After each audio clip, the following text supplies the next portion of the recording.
பாஜக கொண்டாடுகிறது, பெருந்தலைவர் காமராஜரை கொல்ல முயற்சி செய்தார்கள் என்று சொன்னார்.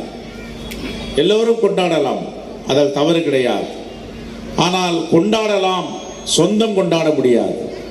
சொந்தம் கொண்டாட முடியும் என்றால் அது காங்கிரஸ் பேரியக்கத்துடைய தோழர்கள் மட்டும்தான் சொந்தம் கொண்டாட முடியும்.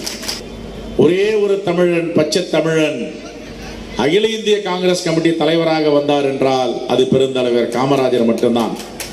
இனிமேல் யாராவது அந்த இடத்திற்கு அகில இந்திய காங்கிரஸ் கமிட்டி தலைவராக வருவார்களா என்றால் மிகப்பெரிய கேள்வி.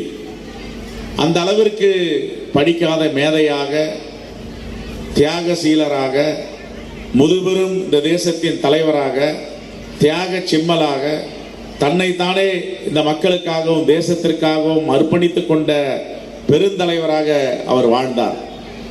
ஆகையால் தான் அவருடைய பிறந்த நாளை எல்லா கட்சிகளும் கொண்டாடுகின்றன. திராவிட முன்னேற்ற கழகம் இருக்கிறது என்றால் அதனுடைய தலைவர்கள் தந்தை பெரியார், பேரறிஞர் அண்ணா, முத்தமிழறிஞர் கலைஞரை அதிமுக கொண்டாடாது. எப்பொழுது நாம் எதிர்கட்சி, அடுத்தது பெருவாரியான வாக்கு வித்தியாசத்தில், பெருவாரியான தொகுதி வித்தியாசத்தில் ஆளுங்கட்சியாக வருவோம். மோடி அவர்களுடைய நாட்கள், அவருடைய ஆட்சி எண்ணப்பட்டு கொண்டிருக்கின்றன. அந்த உங்கள் முகத்தை பார்த்தாலே தெரியும், உங்கள் அமைச்சர்களுடைய முகத்தை பார்த்தால் தெரியும். நாடாளுமன்றத்தில் நீங்கள் எல்லாம் கவலையோடு இருக்கிறீர்கள். ஆனால் எதிர்கட்சியாக இருந்தாலும் காங்கிரஸ் பேரியக்கத்தை சார்ந்த தலைவர்கள் மகிழ்ச்சியோடு இருக்கிறார்கள்.